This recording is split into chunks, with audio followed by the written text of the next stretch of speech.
What's up guys, today we're checking out the new Lumix S5 camera. We're not gonna unbox it now because I already done so. Here it is, here is the Lumix S5. In this video I just wanted to share a few tips and tricks on how to set up your Lumix S5. This is basically what I do to all my Lumix cameras, all the way from my good old trusty GH4 to my GH5, which is filming up there, and the Lumix S1. Okay. First of all, actually, let's talk about a few of the camera features before we get into my custom settings. So I've been using the Lumix S1 for quite a long time for my music videos. The Lumix S1 only did 10-bit at 25 frames per second, but not at 50. For 50 frames per second, you will need an external recorder. But on the S5, you're now able to do 10-bit in 50 frames per second and 25. So that's really good if you're planning to shoot in Vlog, because Vlog is a very flat picture profile, so it requires a lot of color information. So the S5 would be perfect for that. Yes, the Lumix S5 does do 10-bit 50 frames per second, but that's not the only thing. It's actually smaller than the Lumix S1 and of course the Lumix S1H. The Lumix S5 is actually roughly the size of a GH5, except it does have a full frame sensor, as you can see. So they really packed a lot of technology into such a small body, which is really cool to see. And yeah, it does have a better recording option than the Lumix S1. It's smaller and yet it is a bit cheaper. So I just switched to recording on the new Lumix S5. This is paired together with the 20-60, so that's the new Lumix lens. It's a 3.5 to 5.6. So it's a really cool kit lens for anyone that's starting out. And it's also pretty inexpensive when you get it with the camera. But I would definitely recommend to get some better glass, like a 24-70 f2.8 for the best bokeh. That's kind of what I was using on the Lumix S1 to film the previous clip. There was a 24-70 f2.8. One thing you have to remember with the Lumix S5 is that yes, it can do 4K 50 frames per second in 10 bits, but that will be a cropped image. So that's the same as the Lumix S1H and the Lumix S1. So the way that I deal with the 4K 50 frames per second crop is that I use the APS-C lens. So the Sigma 18-35 f1.8 is a perfect combo. You can also use your full frame lenses in 4K 50, it will just crop in a little bit. Right now I'm just shooting a little test to show you guys how the 4K crop will look like. So right now we're at 4K full frame. Now this shot should be in APS-C. So this roughly will give you an idea how much crop you get when you switch to 4K 50 frames per second. It also has the flippy tilty screen, which is really cool for any kind of selfie modes. And yeah, it does have those dual card slots, so that's great. The S1 it does have dual card slot, but one is SD, one is XQD. So if you want to get 256 gigabytes card for the S1, the SD card is still fine, but the bigger card, $800. So yeah, it's good to see that it has two SD cards. And yet the only negative thing is the micro HDMI. Micro HDMI is a little bit too micro. I wish they have done a full-size HDMI instead of the micro HDMI over here. That's because when you're using, a big external monitor and wireless transmitters, you really rely on this little port to transmit your signal. So that's the only gripe I have with it. Otherwise, love this camera, love the form factor. So I'll be using the S5 alongside my Lumix S1 on the next couple of music videos I'll be shooting. So definitely stay tuned for that. Behind the scenes will be coming to my Instagram. So follow me down below, KwasnikPictures, and I'll see you guys soon in the studio. Peace. So this is going to be a quick rundown of all the settings I have on the Lumix S5. Let's go. So first of all, let's start off with setting the menu dial to the manual movie mode, and let's go in through the settings. So in the exposure mode, we make sure that we set this to manual. So we don't want to be in any of the other program modes. We want it to be in the manual mode. Next we have the photo style, so I will use Cinelike D if I want a quicker turnaround in a video that doesn't require too much color grading. So my Cinelike D I like in these specific settings, so you can replicate those if you like. Otherwise I also use the Vlog picture profile, which is really good flat picture profile for much better dynamic range. So when I require better dynamic range, I always switch to Vlog. Metering mode I leave as it is. ISO sensitivity I set from 200 to 51200. Let's keep going down. Image area of video, we usually set that to full when you're shooting 25 frames per second, but once you shoot 50, you will have to crop down to the APS-C mode. You'll still shoot 4K, but this will be a cropped version. So whenever you're shooting 25 frames per second, definitely use the full sensor when you can. And then if you are shooting 50 frames 4K, you'll need to switch over to the APS-C crop. So right here, 4K 25p, 422 10-bit is usually what I shoot. And sometimes I do switch to 4K 50, 420 10-bit, and I switch only to that when I do need that slow-mo 4K. Down we go, PAL or NTSC, that's depending from your region. Recording file format, I do like MOV. Anamorphic is really cool. Once you get anamorphic lenses, this is a really cool feature. Next we have the focus settings. I don't really use or change any of these settings because I'm mostly manual focus unless I'm doing stills, and then I do use autofocus, but just on the default settings. If you do want more info about the autofocus and focus on the S5, definitely check out Richard's Wong video. He always does awesome autofocus tests, so you can definitely check him out. One setting in here is really important. It is focus peaking. So we can set that on, or we can set the different color or the sensitivity of the focus peaking. And focus peaking is really handy when doing manual focus. It highlights the points of contrast and you'll be able to see what's in focus a lot clearer and better. So that's a really good thing to have on, and you can change the color of it depending on what scene you're doing. So if you're outside in a forest, you probably wouldn't use green or brown, you might use blue.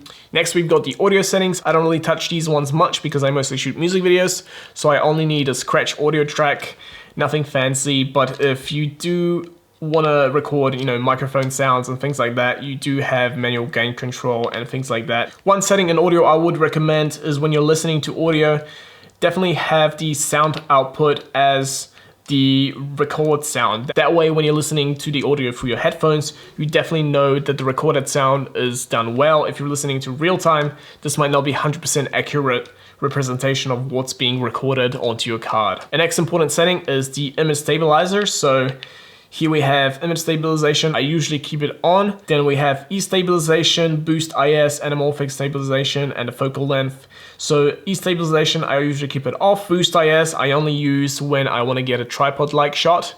So if you're holding the camera really still, that's when you want to use Boost IS. You don't want to use Boost IS for any moving type of shots. Anamorphic video is really cool because you can stabilize the different type of anamorphic lenses. Focal length setting is very useful because if you're shooting with vintage lenses or just manual lenses in general, you can basically just type in the exact millimeters of your lens and the camera stabilization will adjust specifically for this focal length. ISO increments, we usually want them in a third, so then we have more control over the ISO. Extended ISO is also on. That means I can bump up the ISO to a crazy number if I do need to. Next important setting would be the manual focus guide. We just set that to meters so we can see how many meters we're focusing to. So next we have the function button set, and inside these settings in record mode, we can change a few of the settings and customize the different buttons around a camera to what we like. So we have one custom buttons up in the front, and all these ones can be also changed. Even the red record button can be customized to whatever. So I'll just run through the settings that I have right now. So the exposure compensation button in manual settings is not really useful for me. So I use this button as zebras. So you can change that one to the zebra pattern, and that will be either zebra 1, zebra 2, or 1 and 2, depending on what you like. Next up, ISO is still ISO, white balance is white balance. And the record button is actually my LUT view assist. So you can tap the button to preview my LUTs and tap it again to get rid of all the LUTs and just look at the raw vlog output. Quick menu is really handy. When you press on the quick menu button, you have all the little settings that you might want to change really quickly, like the resolution, frame rates, white balance, all that kind of stuff. So I still leave that quick menu as it was. Now the function 1 button I did change. So this one right here is now peaking. So as you can see, the P turns on and off. So that just stands for peaking. So if I want to check my focus, I press that button so I can see the peaking lines. And then if I don't want to have it on, I just turn that off. The button in the front right here is the image area of video. So when you press that, you do have the option to switch between the full frame or APS-C or pixel to pixel. So if you just press it, double tap it, you can change through all the options. So if you're shooting in full frame and 25 frames per second, but you want to get a little bit more zoom out of your lens, you just double press that button in the front and you can switch to APS-C or pixel to pixel to get a little bit more reach. And next up, if we go to page 3, my up button on the dial is turning on and off the stabilization, because sometimes for music videos you might want a very shaky look. So that's just an easy way to turn off the stabilization without having to go to the menu. Next up, function 14 is the level, so we can see when we set up the camera on a tripod if our shot is leveled. And function 15 is the light view assist for the HDMI, which means I can turn on and turn off the LUT just for the HDMI port. And last but not least, function 16 is my waveforms. So if for whatever reason I'm not using my external monitor, I still have quick access to my waveforms. And the rest of the function keys are actually the digital menu, so I don't use that too much. I mostly just use the different shortcut buttons over here. But what I do use quite often is the favorites menu, so I did set up all my favorites right here, which I will show you very soon. The next setting I like to change is the dial setup. So if you go down to the third setting from the top, which is the control dial assignment, you can change the front dial over here. So originally this dial is set to the headphones level. So when you're monitoring your audio through your headphones, it's easy to adjust the levels, but what I like to change it to is the ISO. So once you change it to the ISO, you can use this dial to change the ISO, which makes it really quick and easy. Otherwise, what you need to do is press the ISO button, then you can change the ISO, and then you half press the shutter to get out of that setting. I just find this to be a way better option to change the ISO on the go. Histogram you can enable if you do like histogram on your main screen, but I do have that kind of feature on my external monitor, so I usually leave that to off. Next we have the Vlog Assist. So Vlog View Assist just makes it easy to see the vlog footage, so you can load up LUTs, or you can just use the standard Rec 709. Next important setting to have is the zebra pattern. I set my zebra to 85 and 95, that way I know if I'm overexposed or not. Waveform monitor, you can always turn that on, but yet again, same with the histogram, I always use that on my external monitor instead of the camera itself. And a really cool feature that came from the Lumix S1H is actually the red record frame indicator. And this is really cool because anytime you record any footage, your monitor will have a red outline around it showing you that you are actually recording. It's a really handy feature, so you can just make sure you're definitely rolling that important shot. Next setting is the HDMI record output. This one is only when you want to record externally 422 10-bit, but that will disable the internal recording at the same time. So if you're recording internally, just leave it as it is at 420 8-bit. The next setting is the double card slot function. This basically means if you do have a very important shoot and you want to back up the footage, you can do backup record, which will record the same footage to both of the SD cards. Otherwise, you can just use the relay record. And this means when the first SD card is full, then it will start writing to the second one. Next option is the monitor frame rate. I left that at 30, not 60. That just saves a little bit on the battery life. Then we have the viewfinder frame rate. I also left that at 60, not 120. Next we have the monitor backlight. I've set that to +3, so it never changes depending on which setting you're in. It always stays at the brightest. That way you can see your exposure the best. And also if you're in bright sunlight, you'll be able to see the image pretty clearly. Next up we got beeps. I just turned all of those to off. And if we keep going down, we have save custom mode. So usually what I'll do on my Lumix cameras is that I'll save a custom mode for slow motion presets. Let's say we want C1 to become 50, and we're gonna change that to 50 frames, 420, 10 bits. And then let's make sure that all our settings are good. So we'll just set the white balance to 5400, ISO to 640, shutter to 100, so that's double the frame rate. And now we go to save custom mode 1, override, yes. So my manual movie mode is 4K 25 frames per second. If I switch to C1, that's 50 frames per second in 4K. So that will also crop into APS-C mode. Then C2 is slow motion for tungsten, and C3 is slow motion for daylight. So you can set all of that up. That way, if I want to switch to doing slow motion very quickly, I just flip the switch and I can film 120 frames per second or 50 in 4K, or go back to 25. And last but not least, I do have my custom settings. So this is my list that I've set up on the camera so I can have easy access to all the settings I might need. So the first one is image stabilization. This just allows me to quickly adjust the focal length setting.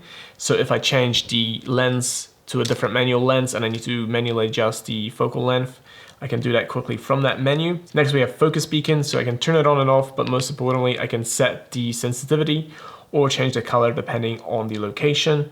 Zebra pattern, I have control over that. V-Log view assist, I have exposure mode, image area, so that's also, you know, full frame or going APS-C, pixel to pixel. Level gouge, I can see that on the screen or I can turn it off. Next we have the record quality, so I can change 4K 25, 4K 50. Again, that's the same thing as doing it here, but if I do need something more specific like a 4K but like a lower bit rate, then I can choose that here. Going down we have the record file format, some sound settings, headphones, silent mode for photography, some focus settings, histogram, monochrome live view does come in handy sometimes when you want to have the final video in black and white, but you want to film it in color, just so you have flexibility. So this is a good preview to use for that. We have waveform, record indicator, so that's the red border around the screen. We have HDMI record output, so that's just for changing it if I do want to record externally in 10 bits. Then we have card format, so we can format the cards real easy. We have double slot function, so we can change that in this menu. We don't have to dig through the whole deep menu over there. We have Wi-Fi settings if I do want to connect to the Wi-Fi, and then we have the monitor backlight just in case we're shooting in a very dark environment and we need to bring that brightness down, but usually keep it to +3. So these were my custom camera settings for the Lumix S5. If you do have any custom settings that you like to use, drop them down below in the comments, and I'll see you next time. Bye.